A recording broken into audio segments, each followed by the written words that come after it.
Hey everyone, we're in the final full week of October. Halloween is just around the corner, and I think, just like last year, now's a good time to review a couple of my favorite horror movies, or movies that I like to watch during Halloween season.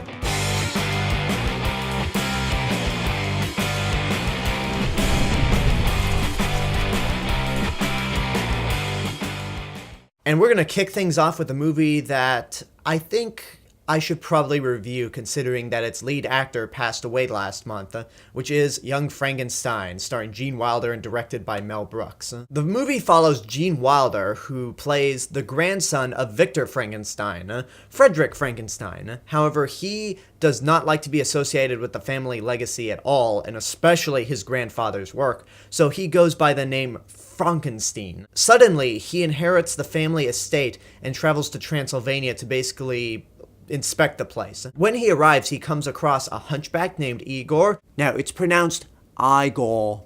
A beautiful German lab assistant named Inga, and the castle's caretaker, Frau Blucher. Did you guys hear that? Whatever, moving on. So again, he is just there to inspect the place despite all of the weird characters he's come across, but suddenly he starts to give in to the madness and, before you know it, starts following in his grandfather's footsteps and creates a monster. Young Frankenstein was actually my very first exposure to Mel Brooks. I've already been exposed to Gene Wilder for Willy Wonka and the Chocolate Factory, as many other kids were, but Young Frankenstein was the first time I was really introduced to Mel Brooks, and wow, was it a fantastic introduction. I saw the movie for the first time at the New Beverly Theater, and that was actually the very first movie I saw there, so great way to be introduced to Mel Brooks and my first experience at the New Beverly. But when I saw it, I was much younger, and I liked it. Didn't really appreciate it fully until I got older, especially when I had to watch this movie in prep for this review. This thing is really, everyone says this, but it is really one of the funniest movies ever made, and maybe Mel Brooks' best. And it's also a perfect definition of how to do spoofs right. The idea to shoot this movie in black and white to capture the look of the old James Whale Frankenstein movies was a perfect choice. In fact, Mel Brooks said, "We're going to shoot it in black and white, and if the studios don't allow us to shoot it in black and white, then we're not doing the movie."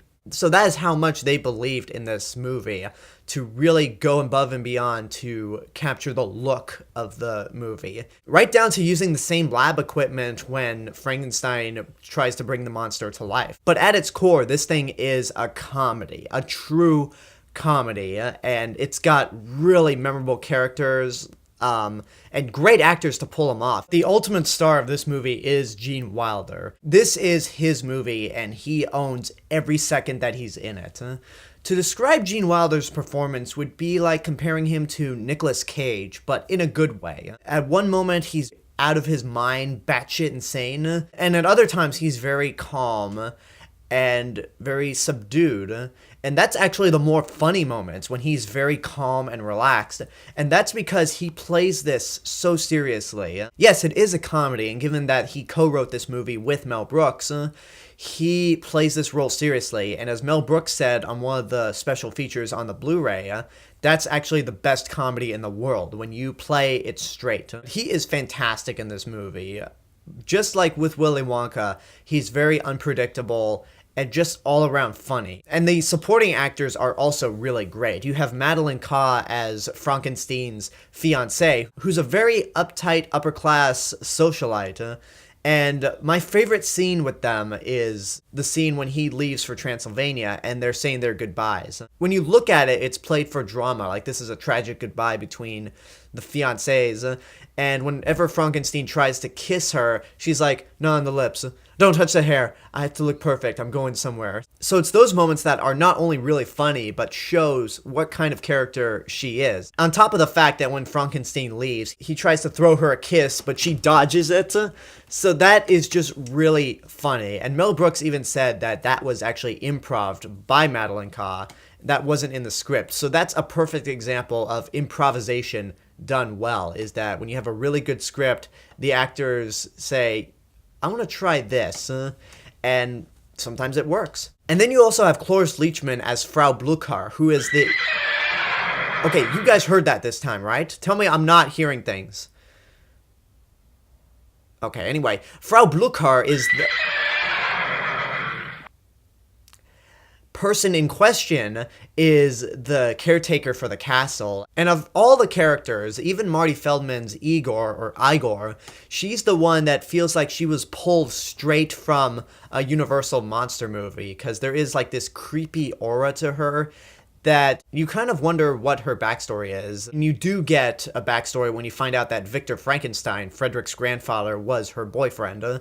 So there is that. But my two favorite supporting actors in this movie are Marty Feldman as Igor and Teri Garr as the lab assistant. Both of them are really great, and each of them have really great chemistry with Gene Wilder, and it's just really fun to watch. With Teri Garr, this was like her first big movie, and she does a German accent it's flawless. Since this was her first big break, I wonder how many people watched her and thought, she's really German. So that's how great it is. And then Marty Feldman as Igor is really great as well. There's one really excellent moment in the movie where he and Frankenstein are at the train station, and Igor's walking down the stairs with a cane, and he says, "Yeah, walk this way." And then after he stops going down the stairs, he gives the cane to Frankenstein, and Frankenstein starts walking down the stairs in the same way that Igor was. So it's just really funny. And yes, I know their names are actually Frankenstein and Igor. It's just more fun to say Frankenstein and Igor. To me, some of the moments in this movie that made me laugh out loud were when they recreate scenes from the original Frankenstein. I mean, the part when Frankenstein gives life to the monster is iconic, but what had me laugh more is the scene with the little girl. If you remember the original Frankenstein, there's a scene where the monster encounters a little girl. They start throwing flowers into the lake, and the monster finds out that they float. So then he picks up the girl and throws her into the lake, thinking that she'll float, but he kills her. Not on purpose, he just thinks, oh, these things float, this must float as well. So in this movie, they're throwing flowers down a well, and once the monster throws the last flower down, the little girl's like, oh dear, nothing more. What should we throw in now? And then the monster just looks at the camera. It had me laughing hard because that scene in the original movie is so iconic. And then they also spoof a really memorable scene from Bride of Frankenstein when the monster encounters this old blind man, who here is played by Gene Hackman, who's well known for movies like Royal Tenenbaums, Bonnie and Clyde, Superman, the list goes on.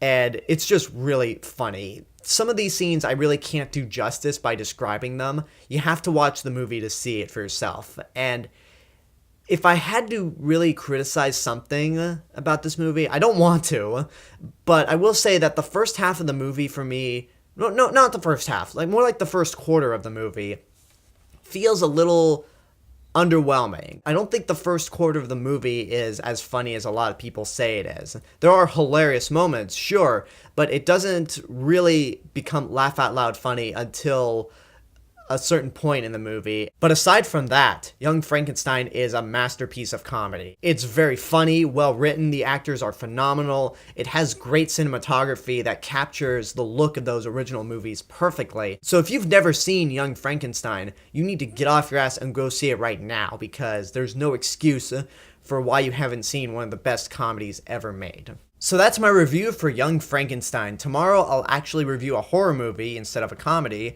So until then, I hope you enjoyed this review. Leave a comment down below and tell me what your thoughts are on Young Frankenstein. And as always, this is the real Mr. Robinson telling you there is only one. And the last thing I'll say before I go is Blucher!